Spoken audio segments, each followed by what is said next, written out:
What up, Drip Squad? I'm on a family blog to the art studio, and like always, as long as my feet are on the ground, I gotta give God the glory. And we're getting ready to jump into an art studio. Our family has been big into art, and it's growing. So, and we're starting to see some great things from them. So, let's.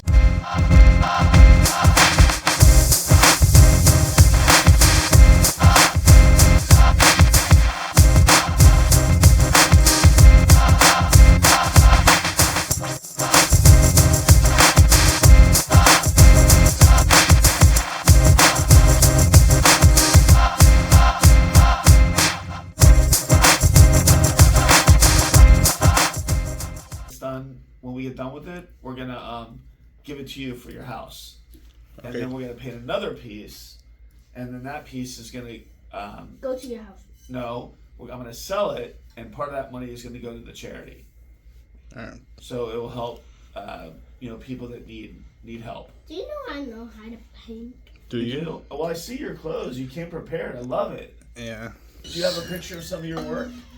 I have some in my phone that she did this week of different football players. And so, me too. Yeah. You Yeah, guys he do did not- too. Like you're having How fun. about mine? And so if you love Later. creating things and imagining things, and you put it down on paper or canvas, it comes to life. And on top of it, like I'm a professional artist, so let me see if I have a brochure. So this is a professional brochure. You guys can have this. That, like, I'm gonna show you what these things are. So this is called a certificate of authenticity. What this is, and they do this for sports memorabilia also. This is like the birth certificate for artwork. So every time I paint one, I give somebody this so that it validates that it's original. Because when you collect art, it gets higher and higher and higher, more expensive. So some people do it as an investment. I'm a designer artist, so I do stuff that's supposed to be pretty and people like in their house. So this is one of my brochures. This piece was the first piece that I sold in Paris. Do you just paint it? I just painted it, and you're gonna do it with me today. We're gonna pick out your favorite colors. My favorite color is rainbow. Okay. Well, you see the colors on there? I think colors like that would look good in our house. This usually what I do is you show me photos of your house, and we paint like that to see something would look pretty in there. So these are all pieces that I paint. Guys, let them talk, And please. usually I paint really large. I have a couple small pieces, and we're gonna go large pieces for the charity. But this is sort of like what I do in these beautiful homes. But here's the better pictures because we can see these. Can you guys see this? Yeah. So this is just different. So this is one of the kids with 4 kids, Akila, works with me 2 days a week for 4 hours a day, and she helps me make some of these creations. This is another little guy that was at my house, and then this is me at one of my shows, showing off my work and trying to sell it so I can earn a living at it. But I'm just going to go through some of the pieces that I have. Ooh, that's cool. Yeah, that is cool. Now this is interesting. This piece is normally like $20,000. It went to a friend of mine who is part of the charity, but became part of the charity because every year I do a show. It's like the top 10, one of the top 10 shows in the country in Naples, and I donate 20% of the proceeds to the charity. And then after I have a function. Hello. Morning. We're just starting. Okay. Jacobs, but Kevin. I don't know if you guys know Kevin. Yep. Hibbers, yes. So he's a friend of mine. He would come and do the show with me. I give 20% to the charity, and then I host a dinner afterwards. The dinner is really rich people come, and those people, I make them feel guilty if they don't give money. One of my favorite dear clients, a collector of mine, has a large corporation in Michigan, and Kevin taught me this, that it's great that I donate the money and then I spend the time, but it's the outreach that's important because there are people all over the country that don't know what the foster care system, what it's about, especially the success rate for 4Kids and the way 4Kids operates, which is why me and my wife are part of Respite, and then I have a young aged out children who work with me. Akila's with me now for 2 months, and then she'll leave, and then somebody else will come. And then they don't, I give them money for supplies, and then I give them a nice little bonus at the end. They don't know about that part. Okay. They only know about that when it happens. I sell like 250 pieces a year, so God's blessed me beyond. And by the way, I'm going to share something with the kids. I was never an artist when I became an artist. I was 49 years old, and I had a job that I was miserable at, and my wife prayed. We're Christians, and my wife prayed and said, let him find a talent he doesn't know he has. And I started playing around in my garage, and I discovered this. I did my first show. I sold 12 pieces in 5 hours. My wife called me. I couldn't even talk. I was going to cry. The second time, I doubled my prices, and I sold 8 paintings. The third show changed my life. I doubled those prices, and I sold 12. And the houses that we were going in were multi-million-dollar beautiful homes. And I told my business partner at the time, I go, you can have the business. I'm done. I'm going to be an artist the rest of my life. That was 10 years ago. Oh, wow. I'm celebrating my 10th anniversary now. Man, it's amazing. My work It's an now, amazing story. My work now is in galleries in Amsterdam, Rotterdam, Ibiza, Spain, Dusseldorf, Germany. I've done 2 shows or 3 shows in Paris. I didn't attend. I was represented. I'm in Toronto, galleries in the United States, and then I do outdoor art shows. And you're all welcome. We have a show in about 4 or 5 weeks that's in Fort Lauderdale and Las Olas. You'll get to see my booth. You get to see me operate. And, I do a show towards the end of the month in Boca where I donate 100% of the proceeds to the charity, to benefit. It's nothing. It's literally, God has blessed us, to me and my wife, to the extent where it's just our joy. It's like and by the way, if I wouldn't tell you certain things, but I've done certain things where I do this and God gives it back to me tenfold. That is no lie. Yeah. Just one time, I had my best show I ever had this year. Somebody came to me in need, and I wrote him a big check. And I said, I don't want anything for this. He wanted me to invest in this company. I couldn't do that. It was too risky. But I wrote him a big check. It was a lot. And I did my show that weekend, and I made 10 times that amount. And I will share this story with you, this is for private use. Don't share this. So stop it. Doing it from like a little girl, just naturally. She loves like the anime and stuff, and she's really interested. That's fascinating. I gave some advice to a young man last night. My son went to a party. He's 17.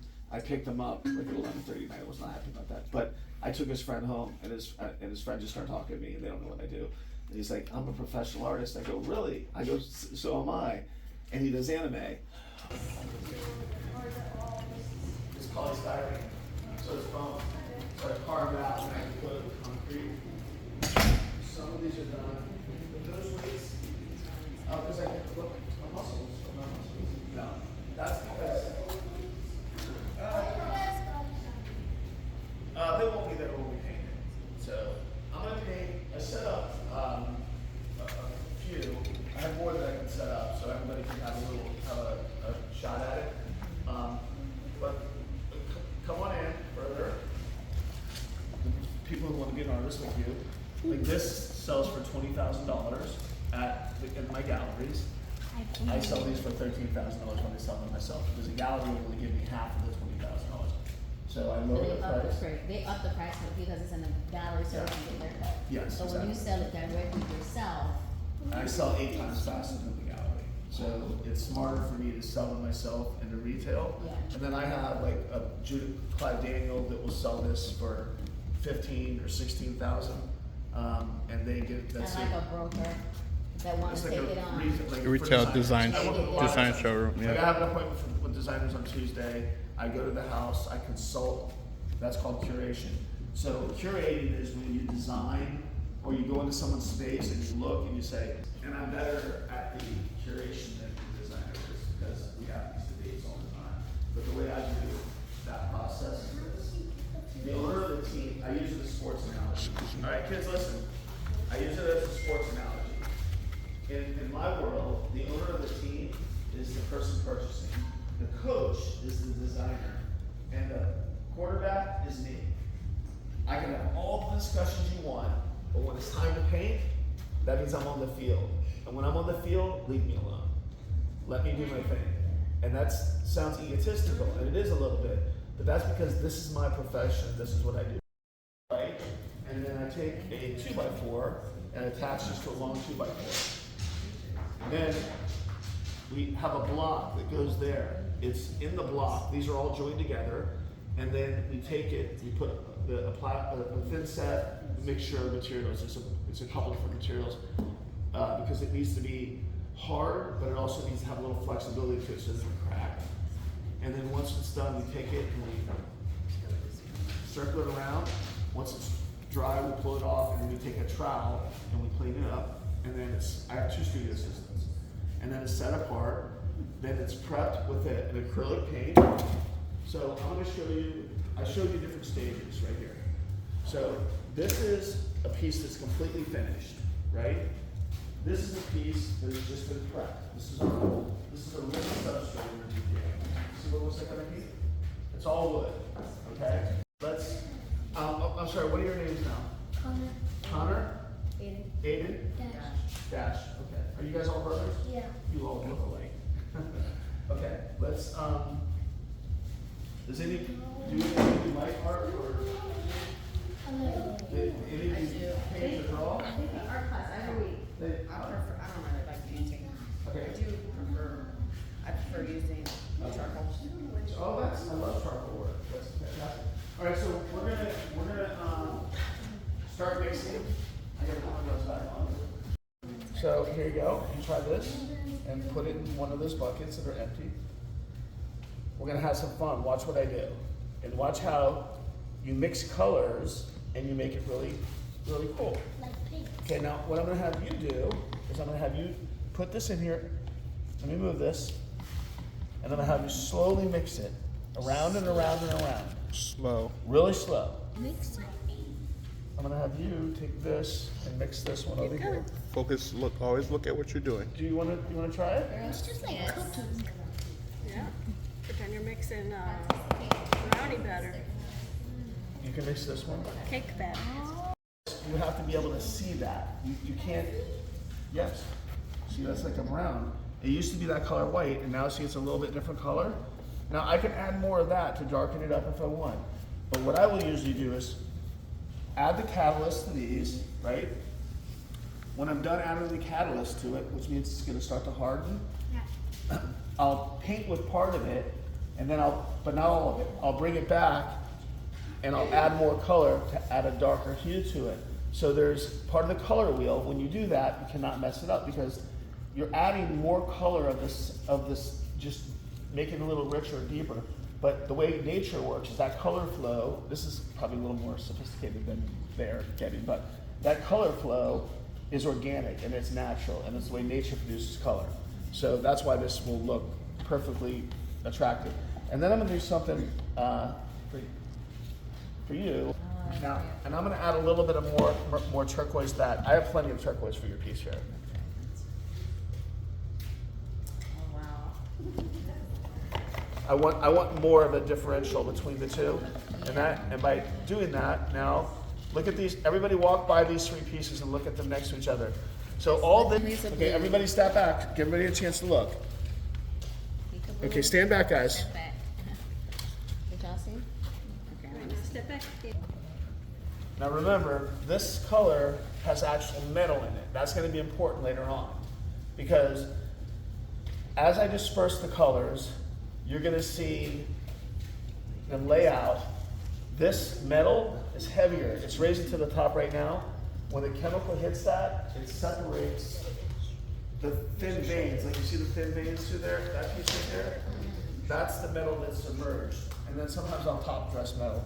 All right, so I have enough here to do probably, I'm gonna do something. I'll have enough here.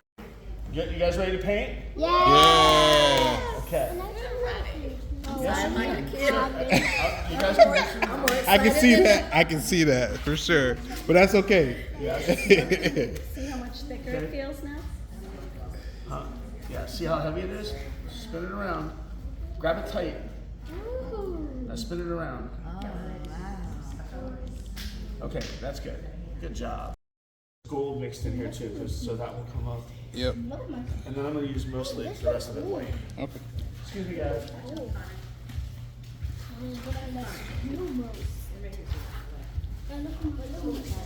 What's cool about this type of art is you can't mess it up.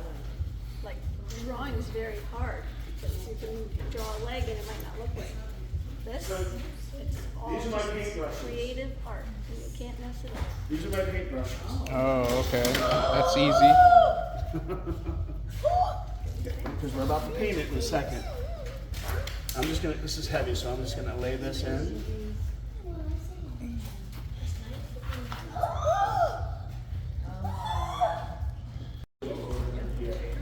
Just stay in the blue, don't go into the white. Good job, yeah. Those are like the Dallas Cowboy colors, and then you can just put like. Perfect, and that's exactly how you hold it, the way you're doing it right now. Look at that. Oh, even. Okay, just tilt down now. You gotta do it like a couple inches. That's amazing. So let me, if you guys can just now go outside. Okay. I'm gonna come out with a piece in a second. I have to drop these first. Okay. But I don't want the kids around us anymore. Wow. Hold your breath on the way out.